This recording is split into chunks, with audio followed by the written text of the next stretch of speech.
Good morning. It is the 28th of November 2022. Only a few days or a few months to that is 2023. This is Kirk in the morning. My name is Ida Munzatsi. We have so much in store for you. Remember, we are also coming to you live. That is on Facebook as well as YouTube. That is Kirk TV Kenya. So we'll definitely start with the traffic updates, then the newspaper review, just to get to see and just update you as well on what exactly is in the dailies. And November being Epilepsy Awareness Month, that is the conversation that we'll be having this morning with, that is Bernard Mbuya, who is a person with a lived experience of epilepsy. Our focus is on epilepsy first aid. That is a conversation that we'll be having later on. Once again, you can always be part of these conversations. That is via our SMS number 0111220044,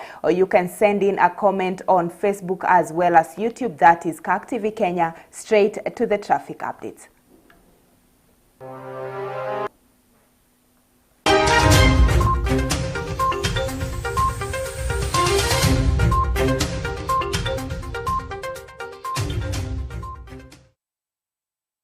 Well, now let us just try and see how our roads are this morning. Definitely being a Monday, you expect quite some traffic. And just looking at the maps, I can actually see almost all the roads, especially those that are headed to the CBD, are actually red, just indicating that it's quite heavy traffic on different roads. Just looking at the Moi Avenue, that is at the CBD area, definitely there is traffic on almost every roundabout that just ushers you into the CBD. Now, looking at Chiromo, that is around Waiyaki Way, there's no traffic actually. Kilelesho area, there is still no traffic. Langata Road, there is traffic definitely as you head to the CBD, but those that are headed around Boma still on Langata Road, there is no traffic. But just looking at the Wilson Airport area, or just around the Wilson Airport, there is a little bit of traffic. Now we head over to looking at that is James Gishuru. As you head over to the ABC area, there is a little bit of traffic as well. State House Road is clear. But let us now just go to looking at that is Lower Kabete Road. There is traffic as well. I think there is so much traffic being a Monday, and of course with the rains that ushered us into the day today. And we head over now to that is a community area as well as Upper Hill. So there is a traffic at community area, Upper Hill as well, but around the Kenyatta Road, that is just around the Kenyatta Hospital, there is no traffic. Valley Road, and just from Valley Road heading over to Kenyatta Avenue, there is no traffic as well. So if you're not, or if you do not have any business that is around the central business district, that is around Nairobi or just the CBD, you'll rather just opt for an alternative route instead of getting into the CBD and getting stuck right there. So always keep safe and stay safe. That is while you are on the roads, definitely going about your business. That's all for the traffic updates.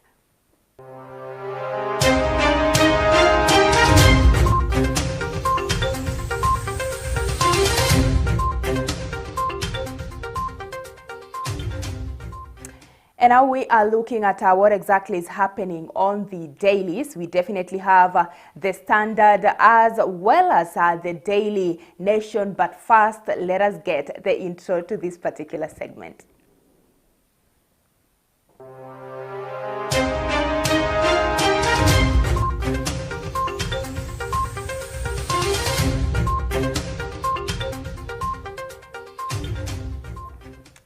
Well, this morning we start with the Standard newspaper, and on the top page we are definitely just looking at stories to do with the exams. That is KPSEA, KCPE as well as KCSE, and that is for KCPE and KPSEA have actually begun their exams today. And speaking earlier on, that is the CS for Education just made it clear that there will be no cheating that is in the exams, as well as just indicating that security has been beefed just to ensure that all the candidates that have begun the exams today are actually safe.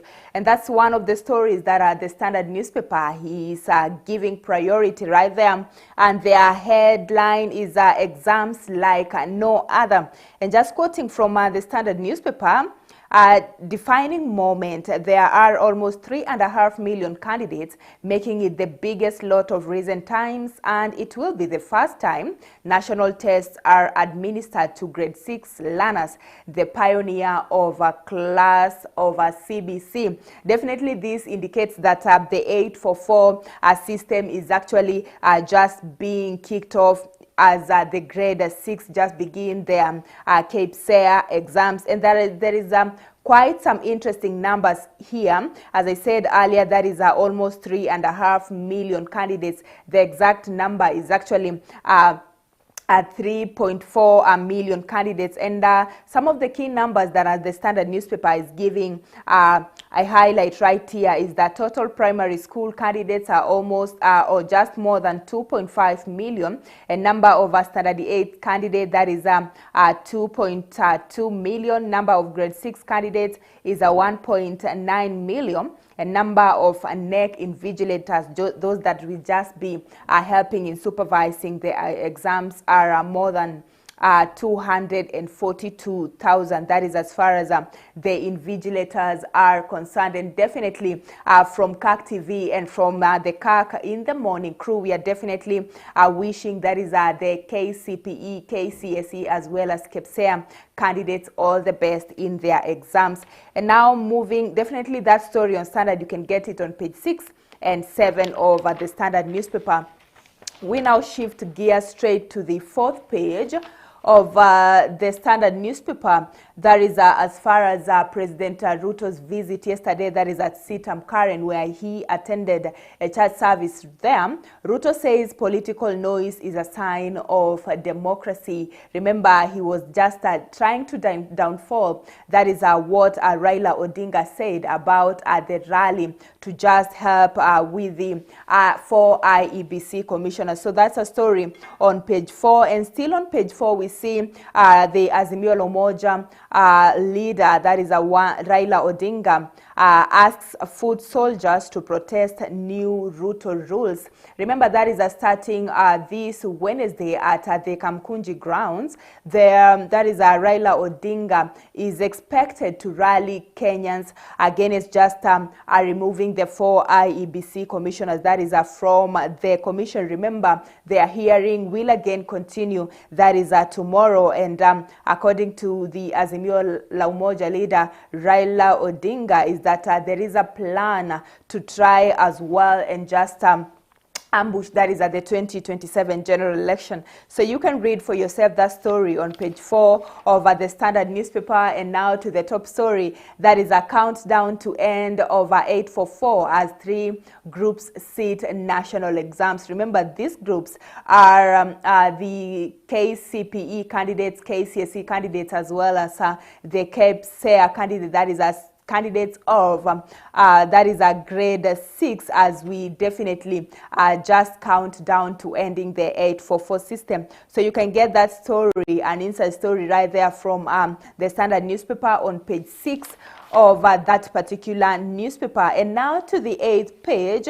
Mudavadi clashes with CS over maize import. Remember, this is one of the conversations that have been talked about. There is more so during this month of November as far as the GMO is concerned. That is imports of maize. And you can just get to read for yourself what exactly are the CS's remarks, as well as Mudavadi, that is the chief minister right there, just to get to understand of what exactly or how exactly they did clash on that particular matter. Remember, farmers have also just put in their voice and trying to say that it's not fair for the government to be importing maize while they had planted and actually harvested maize at well. So that's a story on page 8 of the Standard newspaper. And now we definitely switch gears to the Daily Nation. And the top story right there is fresh face-off that is between President William Ruto as well as the opposition leader or the Azimio la Umoja One Kenya leader Raila Odinga. That is concerning their remarks yesterday. Definitely President Ruto saying that now that the opposition side is on toes and just trying to correct or just put in their effort, or not exactly the government is doing, that actually shows that Kenya is a democratic country and everyone is doing their job. So it was just trying to indicate definitely the opposition is doing their job by being on the opposing side of it. So that's a story on the top page of the Daily Nation, and just an excerpt right there. Azimio la Umoja One Kenya's three-pronged approach to defend itself and deal with renegades as it counters President William Ruto's charm offensive in coalition stronghold. That is an exclusive interview that the Daily Nation had with the minority leader, that is Opiyo Wandayi. So you can just get the story and in-depth of it. That is on page 6 and 7. Still on page or the top page of the Daily Nation, we have that key number, that is 3.4 million candidates who will be sitting for the 3 national exams, that is KCPE, KCSE, as well as KIPS. That is already as grade 6 and class 8 begin the exams. And we'll just get to listen exactly to what the CS had to say this morning, where he was live from Mombasa, just trying to share on how the ministry is going to ensure that these exams have been done in a smooth way. So we switch gears to the 4th page of the Daily Nation, and we are just looking at that is at the by-elections, and Kipsang and Njuguna clinch UDA tickets for the Marakwet and Kandara. Remember, these by-election have actually been set. That is by the IEBC come 5th January. That is when the by-elections will be of the people that is for Marakwet, Kandara, as well as Garissa Township, will just be going to the polls to elect their leaders once again. So seats fell vacant following appointment of Murkomen and Waome to the cabinet. So you can get or just read for yourself that story on page 4. Now going to page 5, Kalonzo declares presidential bid. Yeah, just going by the slang, that is among many people, mapema ndio best. So that's exactly what Kalonzo Musyoka is doing, just declaring his 2027 presidential bid right there. It's a story on the 5th page of the Daily Nation. And now to the 6th page, Raila calls for rallies against ouster of IEBC form. That is Raila Odinga will just begin the rallies. That is from Wednesday this week. That is in Nairobi. Remember, he's mentioned that he'll be having rallies. That is in Kakamega, Nairobi, Mombasa, as well as Kisumu. And to kick off these rallies, he'll just be having one of them this Wednesday at the Kamkunji grounds, where he says he'll just be engaging Kenyans on whether they think it's actually fair to just remove the 4 IEBC commissioners, definitely led by the vice chair, that is Juliana Cherera. And now to the story that you can definitely read for yourself and just get to understand probably how the opposition part is just planning to probably just try and continue being together as the minorities in the both houses. That is a story from that is Opiyo Wandayi, who is the assembly minority leader right there. That's on page 7 of the Daily Nation. And now to page 10. That is at the public service, head of public service, that is Akoskei, says we won't suspend maize importation order. So that is as far as the GMO maize is concerned, as well as that is lamentations from farmers who are saying that the ultimatum that was given is actually not attainable. So you can read for yourself that story on page 10 of the Daily Nation. And that is it as far as the updates of the newspaper review is concerned. Remember the top stories that we will definitely be following on your behalf. That is on issues to do with the rallies that the Azimio la Umoja One Kenya leader Raila Odinga is organizing, definitely among other members of his team, as well as the KPSEA, KCPE, as well as KCSE exams that have just kicked off today. So those are top stories that will definitely be putting an eye on your behalf and definitely just updating you as issues or as they reveal themselves. So that's all for the daily updates. That is as far as the newspaper updates are concerned.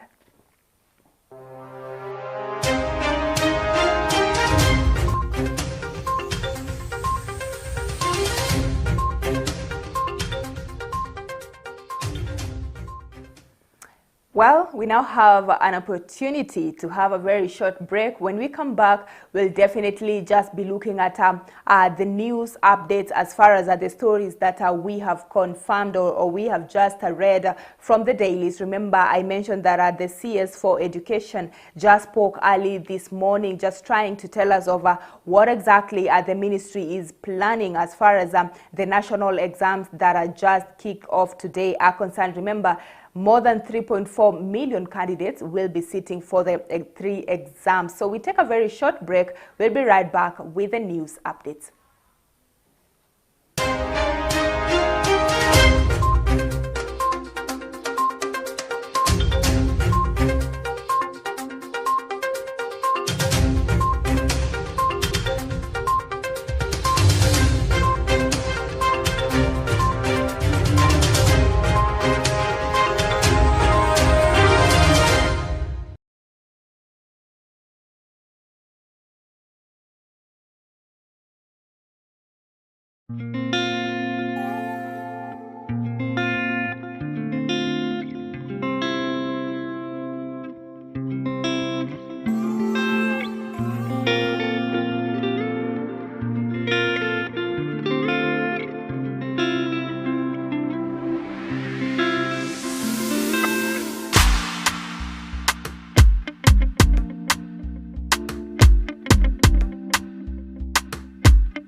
Are you looking to grow your business? Kirk TV offers you a variety of advertising opportunities to suit your budget. Advertise with us today and reach your potential customers countrywide. For more information, email us on sales@kirktv.org or call 011 00 90647. It's Christmas already here at Kirk TV, the season of cheer and goodies. Are you a church organization and would like to air your end of year and New Year services? Are you thinking of reaching a wider audience and showcasing your Christmas cantatas and concerts? Have you thought about showcasing your Sunday school services to the entire country? Then, Kirk TV is offering you the end year advert bonanza. We will cover and broadcast all the above events at up to 50% off our normal rates starting this October till January 2023. Usiwachwe nyuma hii krisi. Call our sales team now on 0738 278 506 or 0739 971 607. Send an email bnkoge@kirktv.org or munyoroku@kirktv.org for more information. Hurry and book now. Pamoja tuvuke mwaka. It's the Kirk TV End Year New Year Advert Bonanza.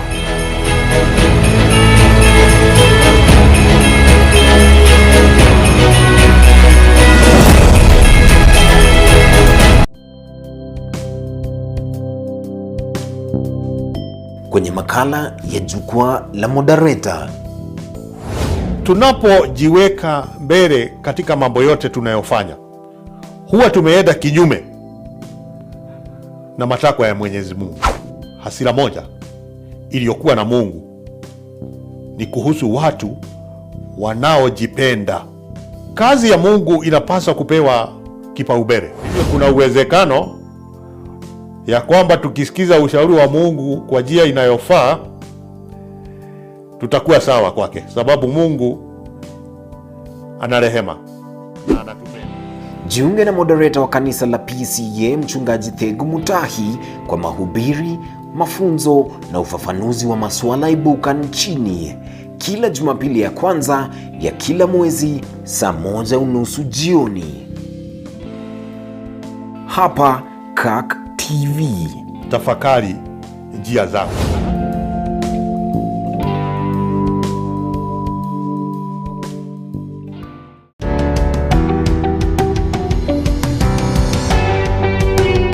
The great people on earth today are the people who pray. Not those who talk about prayer or those who explain about prayer, but those who take time and pray. God answers prayers. Why? Because He hears. His ear is not deaf, so He hears our prayers. Men and women who go before God, we should be men and women of godly standard. Sure. So we abide, Yeah. so that we keep tapping from the source. But as we pray, it is important to tell God that your will be done in this prayer that I'm praying, or about this prayer item that I'm praying about. Not as I will, yes, this is my will, but let your will be done. In these changing times and seasons of uncertainty, whom do you look up to? God keeps His part. Calm rain, calm sunshine. God is still committed. From one generation to another, and it's not like shifting shadows that He will change, but Join Reverend Elizabeth Kimani and Henry Kyra every Wednesday from 8 to 9 p.m. live on Kirk TV for Call Unto Me. 2021, He's still the same God, and He has not changed.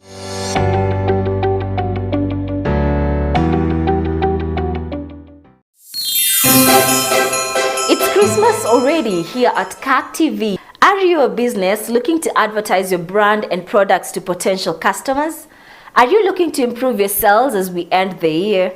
Starting this October till January 31st, 2023, we are offering you, our customer, various discounts up to 50% off our advertising rates. Imagine paying half the price to reach customers countrywide. Usiwachwe nyuma hii krisi. Call our sales teams now on 0738-278-506 or 0739-971-607. Contact us on email bnkogie@kirktv.org or munyoroku@kirktv.org for more information. Hurry and book now. Pamoja tuvuke mwaka. It's the Kirk TV and your advert bonanza. We welcome your feedback on our programming. For questions or comments, kindly get in touch with us via email info@kirktv.org, SMS 011120044 or call us on 0794 588 054.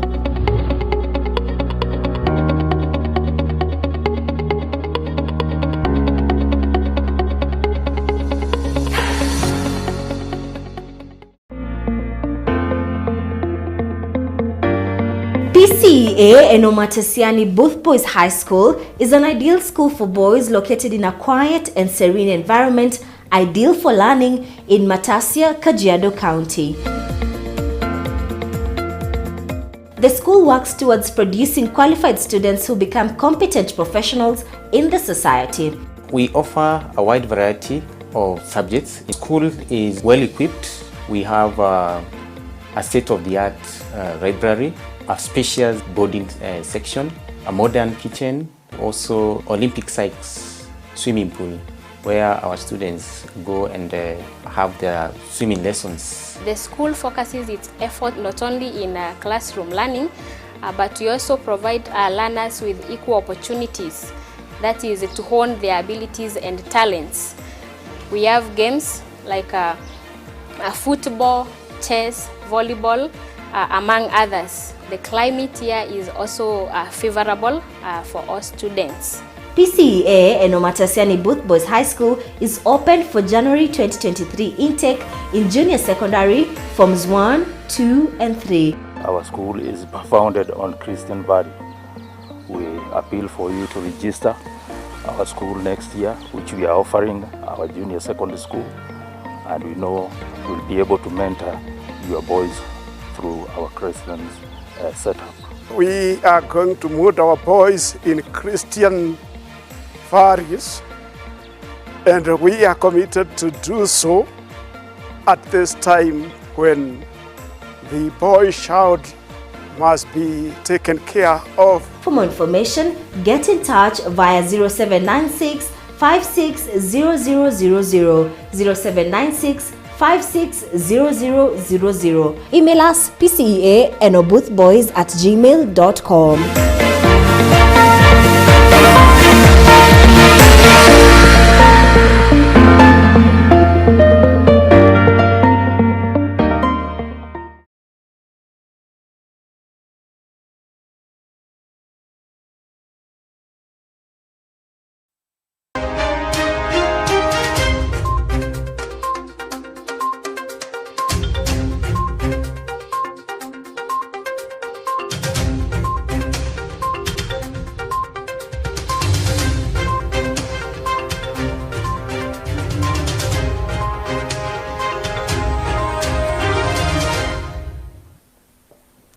Well, you're welcome back. This is Kirk in the Morning. Remember, we are also coming to you live on Facebook as well as YouTube. That is Kirk TV Kenya. And now let us look at news at this hour.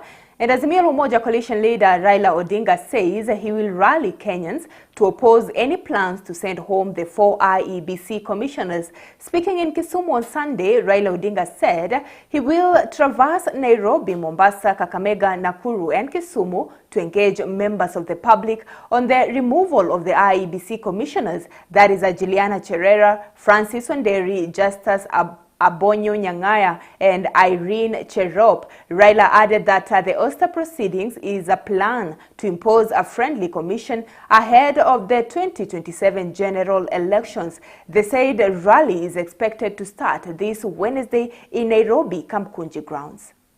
Came into power through the rigging of the elections, is now hell-bent in trying to send home the commissioners who stood firm on the platform of the truth. And we have said that this is not going to be acceptable. The people of Kenya will not accept it because it is now known worldwide that these people lost elections badly and that they stole these elections. But now we cannot accept that on top of that they will add insult to injury by sending away these other commissioners and then imposing on Kenyans a user-friendly commission to them. This is not acceptable. And therefore we have said we are going to consult widely with the people of Kenya. We will begin in Nairobi on Wednesday. We will have a meeting with the people of Nairobi at Kamkunji grounds to ask them if they accept that these commissioners should go home. We will then do the same thing in Mombasa. We'll do the same thing in Nakuru. We'll do the same thing in Kisumu. Do the same thing in Kakamega.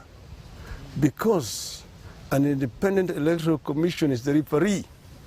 It cannot be appointed by a player. So we will not allow the Kenya Kwisha regime to impose a commission on the people of Kenya.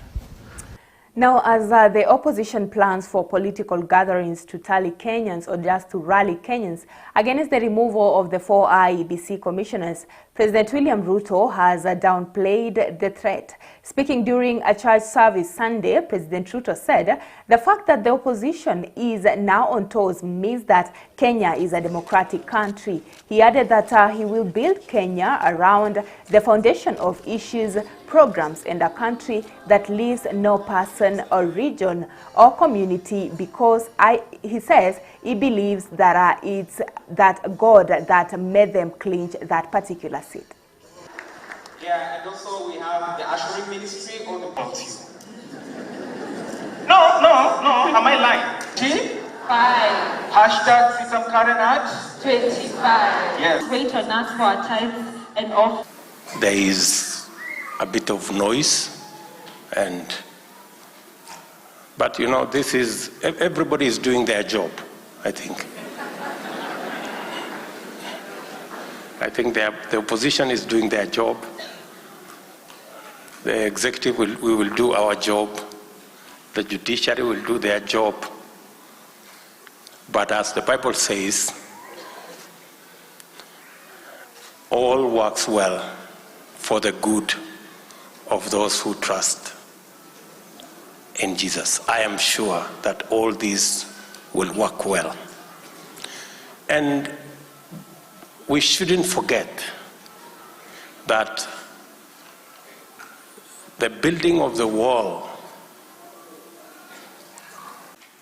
the obstacles, the rocks, the borders that were put in his path to leadership were insurmountable. No human being could lift them. It was the hand of God. And therefore, as we thank you for praying our president into victory, I want to request you again to pray him into success.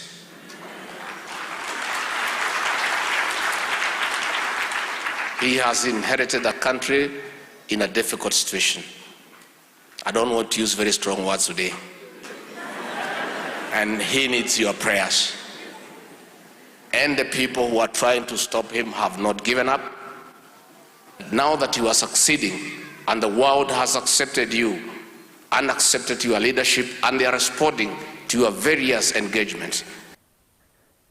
And now the countdown to the face off, or just to face off the 844 system starts as a KCPE and KPSEA exams officially kick off in various parts of the country.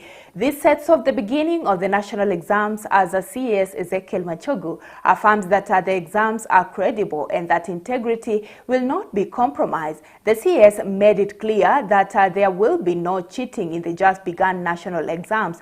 Almost 3.5 million candidates will be sitting for the exams. Press, and also the security personnel are in place, whereas the vehicles, even there are certain areas where we have an arrangement of helicopters, and we are assuring the Kenyans that we are going to present a credible exam where integrity will not be compromised. Today, KCPE and the KPSEA, we are going to have mathematics paper in the morning, and also they will do English paper plus composition in the afternoon. So we wish our candidates all the best in this particular exam, and of course it's 3 days, and Form 4 will be able to continue until the 23rd of this month. For Form 4 today, the only paper that we have that is going to be done is home science. So we wish you well, our candidates, and tackle your papers with all the confidence and the faith that you are going to pass well in your exams. Thank you. Was it okay to the people who are perhaps planning to cheat in this period? We have been able to put the necessary measures in place, and I assure you that there will be no cheating, because this particular time we have personal accountability at the individual level, from the center manager to the security personnel, the supervisors and the invigilators. So we will make sure that there is no cheating of any kind in any of our schools. Now on to matters of by-elections now, and the race for Garissa Township Parliamentary is taking shape with clans going for their best candidates for the seat. The Independent Electoral and Boundaries Commission has slated the by-election for Garissa as well as Kandara constituencies for January 5th, that is 2023. The National Assembly Speaker Moses Wetangula and his Senate counterpart Amason Kingi declared the seats vacant. ninka aan maanta rabno inuu kursiga qaato horta kursiga Garissa. Assalamu alaikum wa rahmatullahi wa barakatuh. Salaaleeno aanaysa insha Allah. Supporters king waxaan ka codsanayaa. Agreed as a party.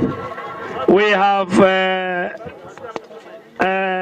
Major retired Deko Mohammed ndio candidate wetu wa UDA tika by election ya tarehe 5 mwezi wa January 2023.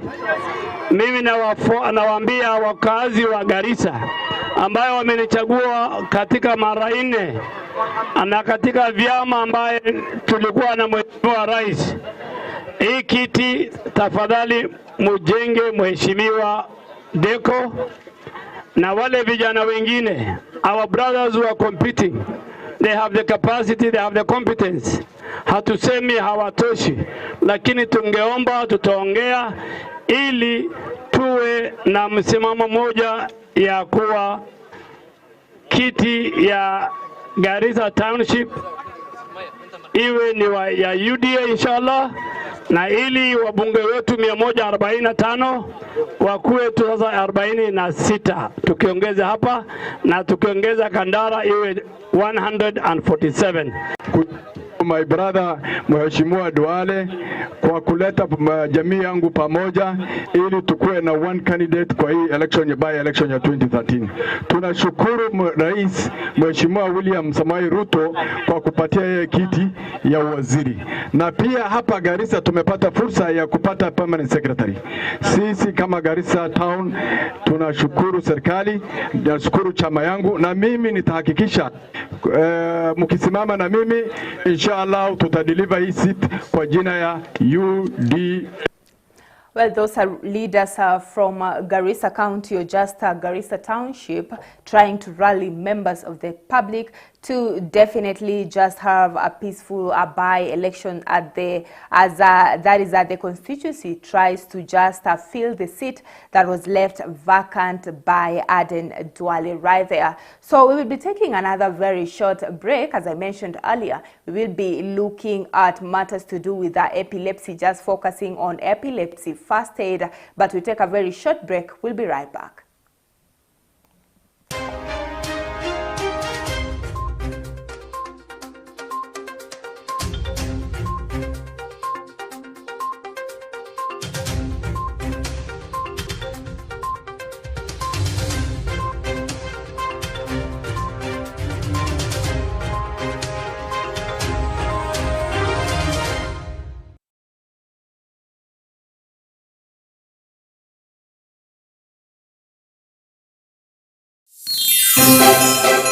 It's Christmas already here at Kirk TV. Are you a business looking to advertise your brand and products to potential customers? Are you looking to improve your sales as we end the year? Starting this October till January 31st, 2023, we are offering you, our customer, various discounts up to 50% off our advertising rates. Imagine paying half the price to reach customers countrywide. Usiwachwe nyuma hii krisi. Call our sales teams now on 0738-278-506 or 0739-971-607. Contact us on email bnkogie@kirktv.org or munyoroku@kirktv.org for more information. Hurry and book now. Pamoja tuvuke mwaka. It's the Kirk TV and your advert bonanza. Are you looking to grow your business? Kirk TV offers you a variety of advertising opportunities to suit your budget. Advertise with us today and reach your potential customers countrywide. For more information, email us on sales@kirktv.org or call 011 00 90647. Christmas already here at Kirk TV, the season of cheer and goodies. Are you a school, college, or university? Do you have upcoming events like graduation and intakes? Kirk TV offers you a special end year, new year advert bonanza with up to 50% off our advertising rates till January 2023. Talk to us for your live graduation broadcasts and new year intakes advertisements. Imagine paying half the price to reach customers countrywide. Usiwachwe nyuma hii krisi. Call our sales team now on 0738 278 506 or 0739 971 607, or send us an email bnkogie@kirktv.org or munyoroku@kirktv.org for more information. Hurry and book now. Pamoja tuvuke mwaka. It's the Kirk TV End Year New Year Advert Bonanza.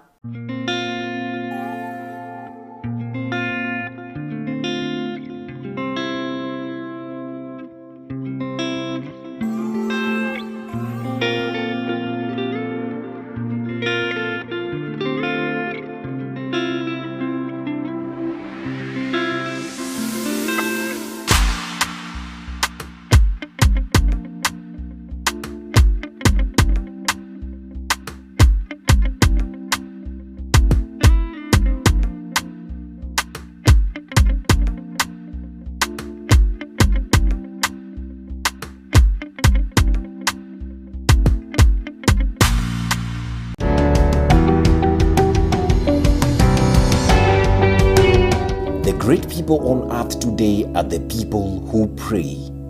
Not those who talk about prayer or those who explain about prayer, but those who take time and pray. God answers prayers. Why? Because He hears. His ear is not deaf, so He hears our prayers. Men and women who go before God, we should be men and women of godly standards. Sure. So we abide. Yeah. So that we keep tapping from the source. But as we pray, it is important to tell God that your will be done in this prayer that I'm praying, or about this prayer item that I'm praying about. Not as I will, yes, this is my will, but let your will be done. In these changing times and seasons of uncertainty, who do you look up to? God keeps His part. Calm rain, calm sunshine. God is still committed. From one generation to another, and it's not like shifting shadows that He will change, but join Reverend Elizabeth Kimani and Henry Kyra every Wednesday from 8 to 9 p.m. live on Kirk TV for Call Unto Me. 2021, He's still the same God and He has not changed.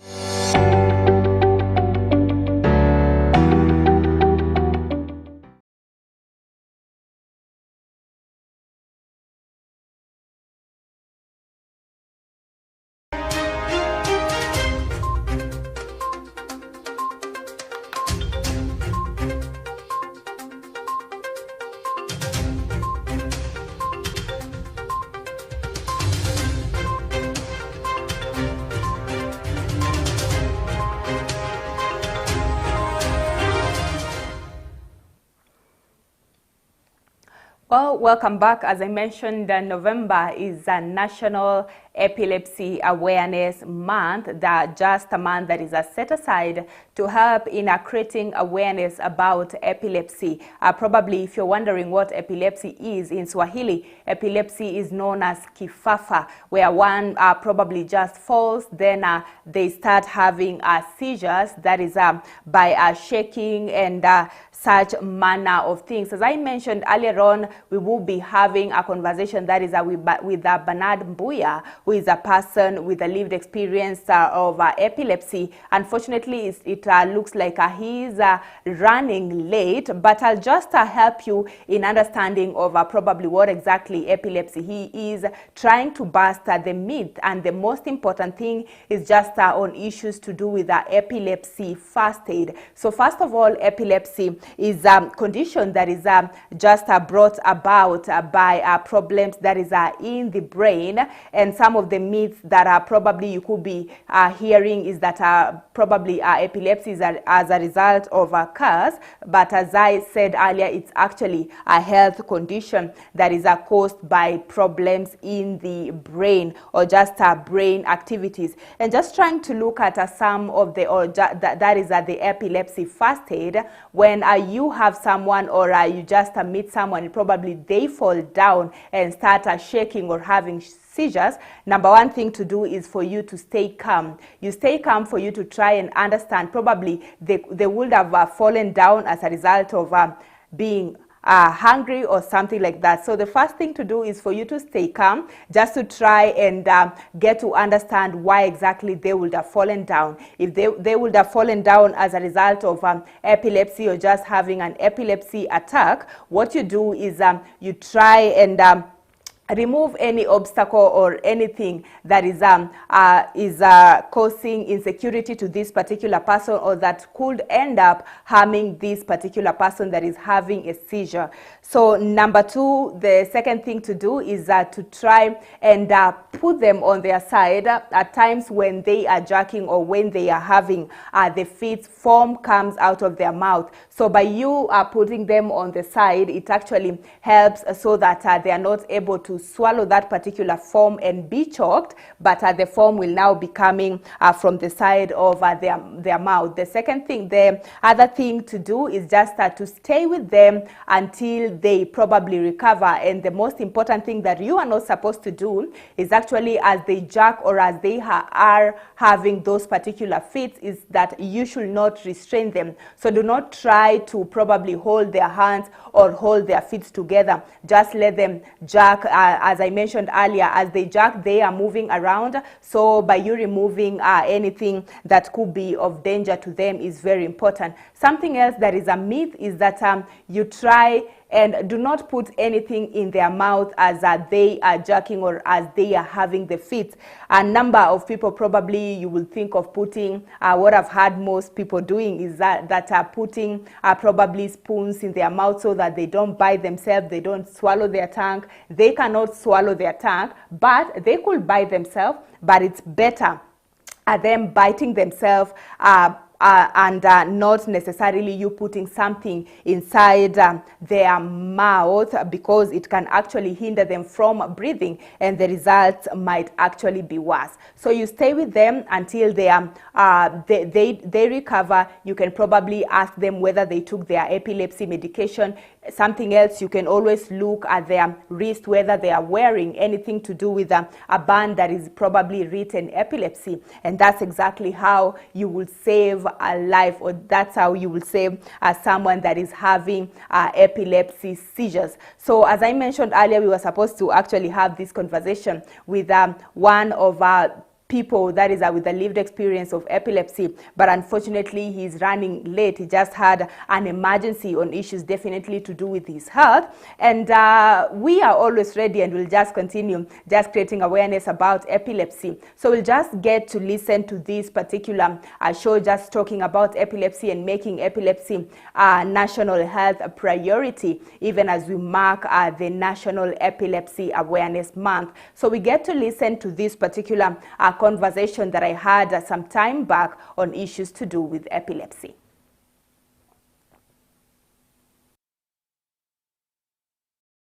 Hello and welcome to this episode of our Health Nuggets. My name is Aida Munzati, and on today's show we are going to look at epilepsy being International Epilepsy Day. That's why I'm in purple, just to be in solidarity with people living with epilepsy. So we're going to look at different aspects of epilepsy, from the diagnosis, the causes, the treatment, just to make epilepsy a health priority. You could say in Kenya about 2% of the Kenyans could be living with epilepsy, and that is what we are translating to be 1 million. Treatment gap is those people with epilepsy that are not receiving appropriate treatment. So it's about 80%, so meaning that only 20% are not receiving appropriate treatment, either because they don't believe that the treatments can be able to assist them control the seizures, all because they have other barriers that are making them not access treatment.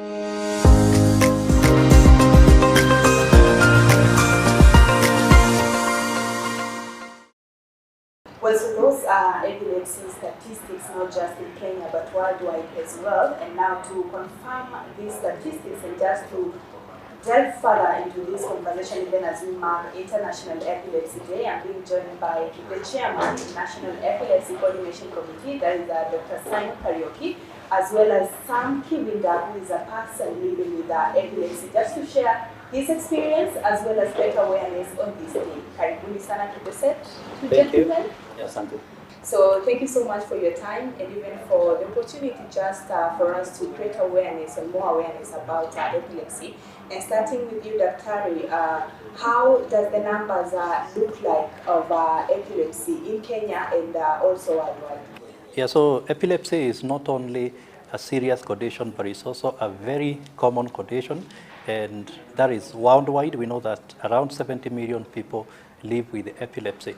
And here in Kenya, we estimate that around 1 million people live with epilepsy. And that is based on the prevalence studies that have been done here, which shows that 20 in every 1,000 people may be having epilepsy. So if you apply that to the population in Kenya of around 50 million people, then that is going to be at least 1 million.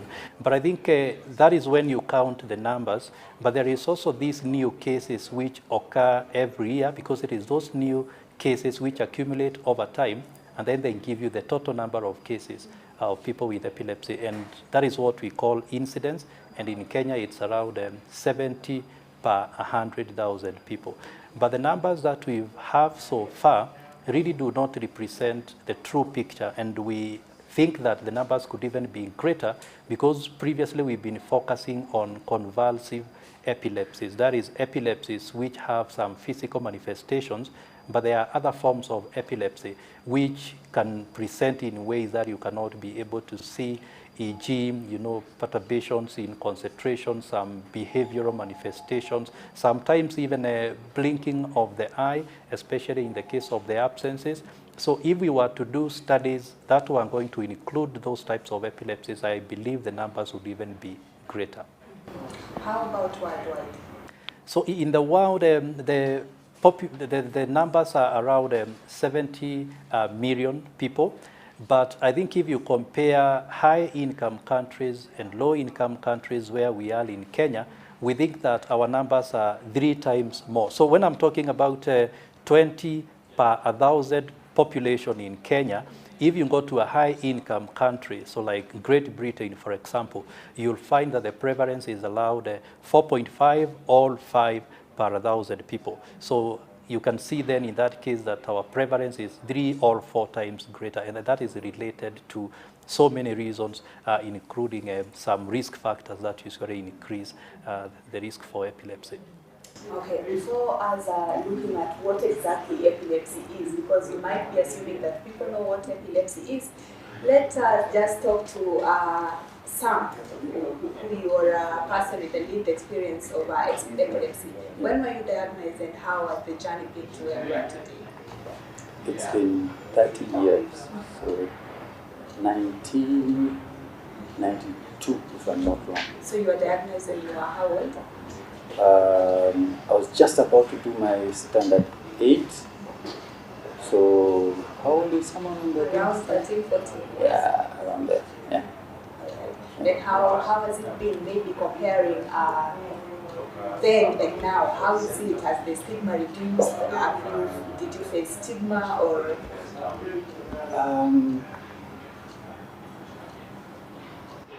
Given the period of time that I've lived with it, I'd tell you I've been a very lucky person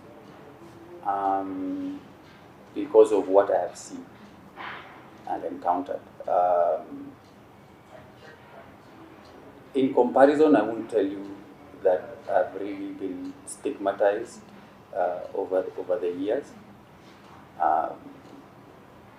My parents took me to see a doctor. I was diagnosed, MRIs were done, the full tests, and I was given drugs. And initially, I wasn't used to it, so you skip a day or forget and something like that. And because it's just cutting off, then the seizures are more severe. But over time, since because of also how my lifestyle changes, you need to make some here there. It's more or less managed now. The last time I got a seizure was probably mid last year. Yeah. And being young and being told that you have epilepsy, is it something that you accepted immediately, or was there a struggle? Did you first of all understand what epilepsy was? I was in standard 8, and I was just about to do my KCP. I remember the doctor mentioned the stresses and strains of preparing for the exam. Yeah, that's what triggered it off. Then my focus was on the exam. Then this thing comes along and sweeps you off. It was a struggle, but my parents, family, they helped me out. And then also, I'd have to recognize my community, friends at school, and then close friends weren't like, this thing, what is it? Stay away from me. No, they weren't that way. So, like I said, I've generally been very lucky. Yeah. So, Dr. maybe just tell us what exactly epilepsy is, and in your previous response, you mentioned of the different types. Maybe you can just tell us what epilepsy is and in what forms does it come? Yeah, so epilepsy is actually a brain disorder. So I think everything that can affect the brain, we say, can lead to epilepsy. And what happens is there is excessive activity of the neurons, because in the brain you have neurons communicating with each other, and there are those which are supposed to be excitatory, that is supporting some action, and then there are those neurons which are supposed to be inhibitory, trying to oppose some activity. So when you don't have a very good balance between that, because maybe something went wrong, you got an infection or you got an injury, and then the neurons that are responsible in initiating some activities continues firing unchecked. So in that case, then you start developing what we call seizures. So seizures themselves are not epilepsy, because you can have different types of seizures. You can have seizures because of infections or because of having fever, and those ones we call acute seizures or febrile seizures. But you can also have other seizures which do not meet the threshold for epilepsy. So they are not caused by fever, but because you've not experienced them in more than 2 in number, and they are not 24 hours apart, then you either call them single unprovoked seizure. And in that case, that's not epilepsy. So it is until when you have seizures that are not related to any immediate underlying condition as at that particular time, happening 24 hours apart, 2 of them, then in that case you will be said to be having epilepsy. So in some instances, even if you get the other types of seizures in the long run, so they might increase the risk for developing the subsequent unprovoked seizures, then you have epilepsy. So they usually have different way of manifestation, and this mostly depends on the area of the brain which is affected. So there is commonly the seizures that we call the focal seizures, especially the ones that come from the temporal lobe side here. So they tend to manifest a lot with some sensations. So like somebody who have like hallucinations, you are seeing things which are not there. You might even be hearing voices. And we have so many people, when they are having the seizure, they start by saying that they are having an epigastric feeling. It is because of that particular part of the brain that is being affected. So if the part of the brain affected has to do with motor activity, for example, the hand, then you'll start seeing that hand convulsing. And sometimes it can start in one part of the brain and then spread to the other hemisphere, and then you have the entire brain affected, and that is what leads to the common types of epilepsies that we see. And that's the generalized tonic-clonic seizures, where you have somebody falling on the ground, and then they are thrusting their feet, they have lost their consciousness. Sometimes they will even have some foam coming out of the mouth, and then they will also be very tired immediately. That event happens. So whenever we talk about epilepsy, it is the generalized tonic-clonic one that takes people to the ground. That majority of the people can be able to identify. So what they can't identify is the other manifestations, which I said can even be behavioral changes, and we've seen some of them actually being presented to the psychiatric clinics where they think that it is a mental health situation, but when they come or are referred for EEG, we are able to identify that there is actually some firing in the brain, and then a diagnosis for epilepsy. So Sam, you just mentioned that the last time you had a seizure was sometime last year. So what type of seizure do you experience, or what types of seizures are you experiencing? Mine is, I know it's from the side.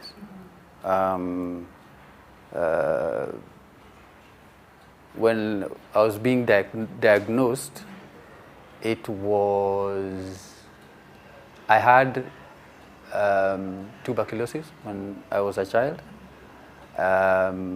Went through it, took drugs, it got finished. But then now it left a scar on the right side of my brain. That is what the doctor explained it as. And when there was what he said were the stresses and strains of preparing for the exams, that's what triggered it. And I think the focal, you call them? Yeah, focal seizures. Focal seizures, yes. Yeah, for the side, right side of the brain. That I remember. Like, can you tell when you're about to have a seizure? Sometimes, yes. Sometimes, no. They call them auras. There's a feeling you get. You can't put it into words. You know it's coming, and that's, I think, that's the worst thing about it. There's nothing you can do. Sometimes you just get the aura, but you don't get the seizure. But yeah, it's like and sometimes the seizure just comes by itself. So it's not one thing will necessarily lead to the other. But it's like telling you I'm on my way. Okay. So what do you do when you experience such? When you're working, do you sit down? When you're doing an activity, do you stop doing that particular activity? Sometimes it's like really immediate. It's like you get the feeling and then it happens. So, and then it's not like you're fully aware. You know you're having it, but then now stopping and then thinking to yourself, okay, I need to sit down and stop moving around or something like that. That doesn't really occur to you at that moment. So it happens, it happens. Yeah. So you are a DJ and you are a writer. Yeah. Has that episode occurred to you maybe when you're in the middle of the work and you're surrounded by people? How was the experience like? Because you said it's 30 years. I want to understand that there has to be such an experience within the 30 years. There was one time I was going It was an interview. I needed to do some writing for a client. So we're going to sit down. He gives me the breakdown of what he exactly needs from me. And that, the previous day, I had the concurrent seizures, the ones that come one after the other, and I couldn't make it. So I had to, and then sometimes, also telling someone, and I can't call you and tell you, sorry, I can't, yeah. My partner, I gave my partner my phone. She's the one who wrote the text. And I can't tell the other person, I'm having seizures. Yeah, I'm having seizures. Can we reschedule? We had rescheduled once already. So now that one just went by that way. As a DJ, yeah, a couple of times, it just went silent. Because and it was an event. It was in a club. That is quite an experience. And now, Daktari, Sam has shared a very important element that is to do with the causes of epilepsy. Maybe you can just share to us, Daktari, what are the causes of epilepsy, and at what point in someone's life do they happen? Is it immediately after birth or during birth? Yeah, so I think Sam has talked about two very important things. So he's been able to separate the causes from the triggers, and that is very important. So a cause is what actually initiates the process of a person developing epilepsy. Either it could be something that caused a damage, or it could be that vulnerability that you are born with, because some people usually have some genetic predisposition, and you'll find that epilepsy is running in the families. Or maybe in the place where they are staying, there are so many risk factors within that area, and therefore many members of the family will be developing the epilepsy. But from the work that we've done, we've realized that some of the most important causes actually start way before even a child is born, during pregnancy. For example, having a difficult pregnancy, maybe a mother going into what we call eclampsia, and so on and so forth. And then during birth, and during birth is the most important period, because if you have like a child not getting sufficient oxygen, in a case where you can tell from delayed crying and delayed breastfeeding and so on and so forth, then that low oxygen in the brain is going to leave some damage behind. So that is another way. And then the other one is, of course, infections. And infections can affect at the different stages of life. So you can have infections in childhood, especially malaria and the others. But because many people tend to gain immunity against malaria when they are growing up, so you find that other forms of infections become very important in adulthood. So like parasitic infections. So some of them that we've been identifying recently is actually on Coxsackie volvulus, and fortunately we don't have a lot of it here in Kenya, but in some parts of Tanzania where we are working, it's very common, and it can actually lead to epilepsy and other things like bacterial meningitis, encephalitis due to viral infections. So all those are going to cause epilepsy. Then another important cause is head injury. So we see that quite a lot, especially when you are involved in a road traffic accident, which is very important from a public point of view because of an increasing number of motorcycles on our roads. But we also have so many other chronic conditions that can also lead to someone developing epilepsy. For example, stroke, because stroke has a direct impact in the brain, and it's usually also very much related to hypertension and also to diabetes. So we can also consider those three groups of chronic conditions as very high risk people, and they should be cautioned about it, especially if within the family there is somebody who has ever experienced the condition. So just wanted to touch briefly about the trigger, because I like the way Sam said that he had experienced a tuberculoma before, which is caused by TB, some years back. And then later on, when he was in class 8, so he got a trigger. So in that case, the trigger was stress. So this is somebody already who sustained an injury, but then because of another hypothesis we call like double hit hypothesis, like you need something else to come and affect you so that the risk can be increased. That stress is actually that brought out the epilepsy, but it is actually not the one that started it. And you can have so many other things that can be triggers, which we need to advise people against. For example, flickering light. Discos, I've heard some say he works in a disco. Actually, that is one of the risk factors because of the light, and it can make some people experience that. Then you can also have like excessive alcohol consumption as well, so that can also increase that risk of experiencing seizures, and also some changes in the blood, like we call them electrolytes.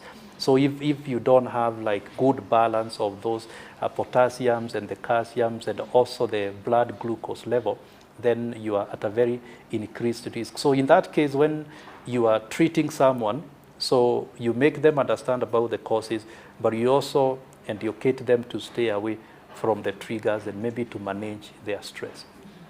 Sam, having shared your experience, yeah, and you've shared that you've also lost opportunities, yeah, due to epilepsy.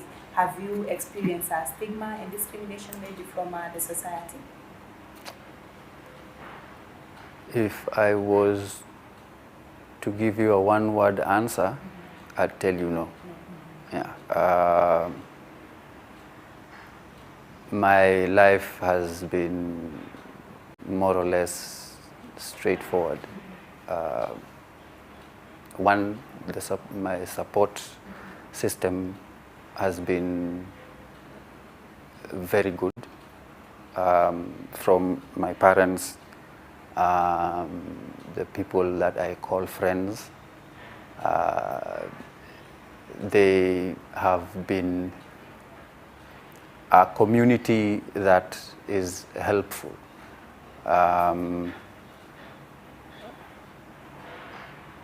People maybe who don't know me personally maybe question. But yeah, like I said, if I was to give you a one-word answer, stigma, no. Yeah. Okay. So, Daktari, in terms of NECC creating awareness and even informing the public of what epilepsy is, I mean, Simon was diagnosed with epilepsy, that is 30 years back.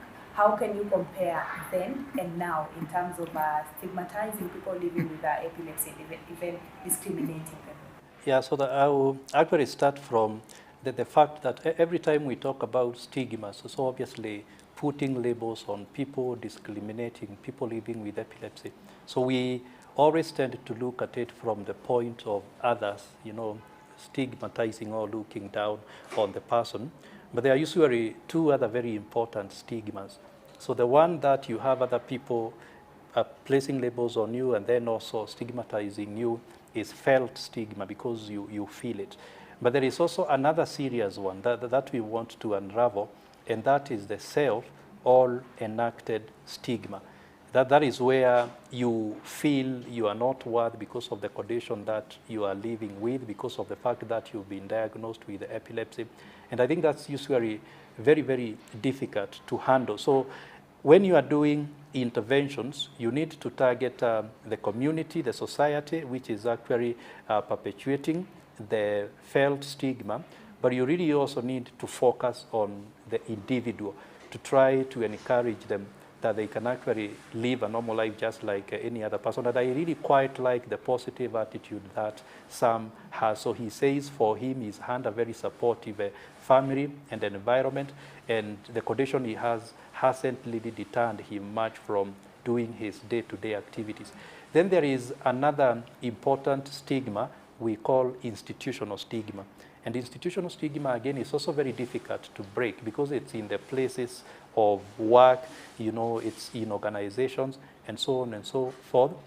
So when you hear that people with epilepsy are being denied equal opportunities, you know, that they are not getting employment, it is because there is stigma in the institutions. So at the NECC, our aim is actually to be able to do interventions that are going to target all those three levels. So interaction with the patient, we also interact with the members of the society through the radio caravans.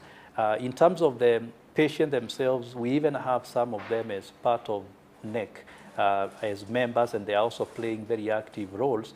And that one really helps other people living with epilepsy actually to accept their conditions. So we are also beginning recently to increase now our reach to the institutions, so focusing on schools, primary schools, because I know that's where there is very rampant stigma, because there is also, those people are young and then they are not quite very knowledgeable, and also in institutions like prisons. So we are quite very keen about that. So what we do to address the issue of awareness is we go to the community. So we just do what we call sensitization programs. So where we speak to the persons directly and to the members of the society directly. But we are also very keen on training, because when you train people, what we realized is even healthcare workers also have some negative attitudes towards people with epilepsy, and unless you train them, not only in dispelling the beliefs that they have, but also on understanding the conditions better, I think they are going to start now looking at them positively and making them feel much more welcome in the settings where they are. And again, also in involving the government, I usually like touching on them, because you realize that they have not given epilepsy as serious attention as they have done to many other infectious conditions. Yet those infectious conditions, including even HIV and malaria and TB, which they give a lot of emphasis, are the ones that usually lead to the condition. So we need to create awareness there as well, because that awareness is what is going to lead to increased investment in epilepsy care. Maybe even probably reducing the numbers of new epilepsy diagnoses. Yes, absolutely. So to reduce the number of new cases of epilepsy, so we will need to target more about translation of evidence into practice, because there is usually some gap there. So you know very well, if I have an intervention to control malaria, then it's going to prevent development of epilepsy. But what do we usually do? So I think at the moment we only focus on managing people when they have the acute infection of malaria, but then we don't have interventions which are preventative. All right, so Sam, as we mark International Epilepsy Day, what are your last words, or what would you want the public to know about epilepsy? Awareness to me is an ongoing thing. It's not that I'll come to you today and tell you about epilepsy, and then we'll wait another year and then do it again. If it's a continuous thing, that every chance you get, you mention, even if it's, by the way, did you know epilepsy is a manageable condition? Or there's ways in which you can change your lifestyle to reduce how probably you might develop epilepsy. Here, one word here, one word there, but then it's continual. I think that's the most important thing for me. Previously, I used to tell myself, I don't really think about me having epilepsy. This is one of those things. It comes to mind when I have to go and get my drugs, and when I get a seizure. That's it. The other times, it's not there. But it has to be, because that's the only way I can also let someone else know. I'm not going to be in your face, but just let you know, but epilepsy is manageable. And I think if it's continual that way, then it's how the feedback will be better, because more people then will get to know about it and then do something. And it's not an event. I hope you get my meaning. Yeah, an event is today, it ends, everyone continues living their lives.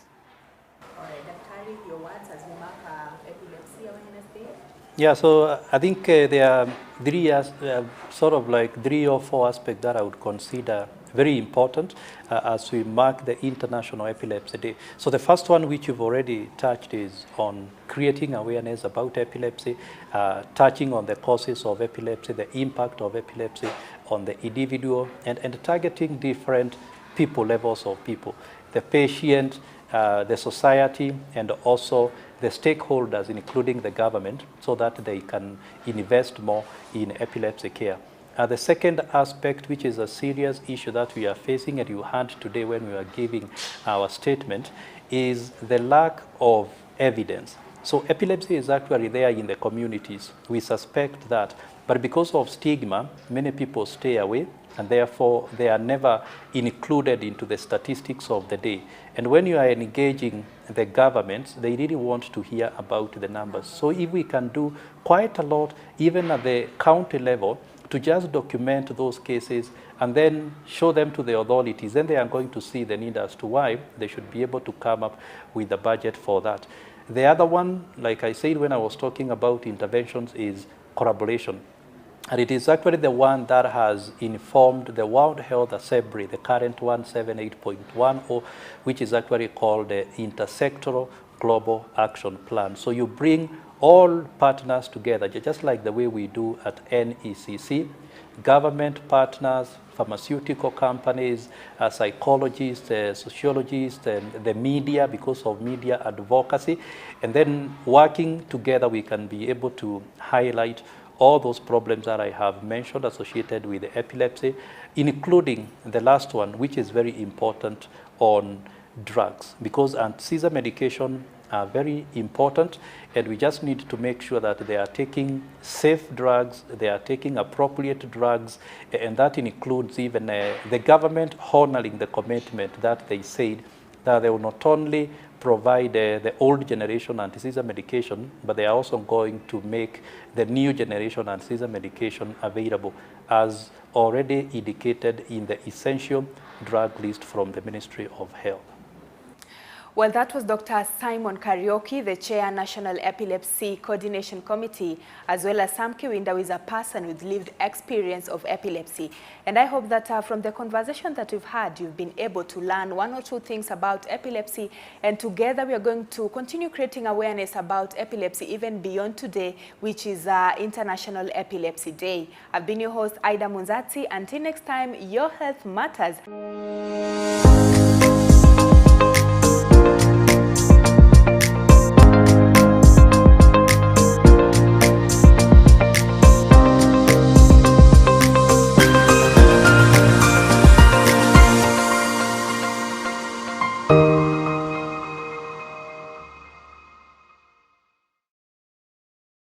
I hope that you got the opportunity to follow that particular conversation. That is with Sam Kiwinda, who is a person with lived experience of epilepsy, as well as the chairman that is for the National Epilepsy Coordination Committee, Dr. Simon Kariuki, right there, just trying to bring up this conversation on making epilepsy a health priority that is in Kenya. Remember, November is Epilepsy Awareness Month, and that particular conversation, as I had mentioned earlier, we were supposed to have this conversation live. That is with a person with lived experience of epilepsy, Mr. Bernard Mbuya. but unfortunately he got an emergency this morning and could not make it with us. In case you're just joining us, remember you can always find that particular conversation just to get to learn more about epilepsy, more so the epilepsy first aid. That is on our social media pages.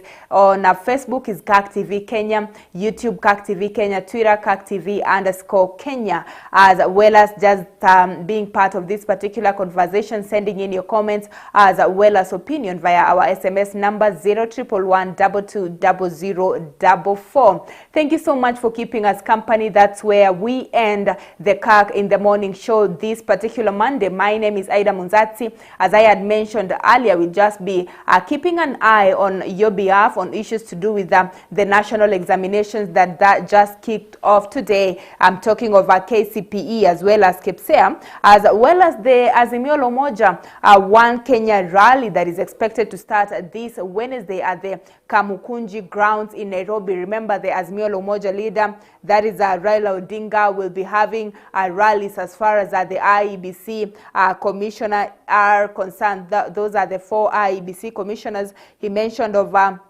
rallies in Nairobi, Kisumu, Kakamega, as well as Nakuru and Mombasa, just to get to understand whether the public is for the opinion that the 4 IEBC commissioners should actually be kicked out of the IEBC. So, and also just to let you know that as far as environmental stewardship is concerned, if you've been watching Kirk TV and just keeping an eye right here, you would have noticed that the church, that is at the PCEA church, will be partnering, that is with Carefree as well as Carefest on issues to do with just taking care of the environment. And tomorrow, that is a Tuesday, from 10 a.m. at the PCEA Ololua Church, the moderator of the 23rd General Assembly, that is Reverend Patrick Degumutai, together with the Carefree director, will just be signing an MOU to get to start on the environmental conservation agenda, even as the government targets to planting 15 billion trees, that is by 2032.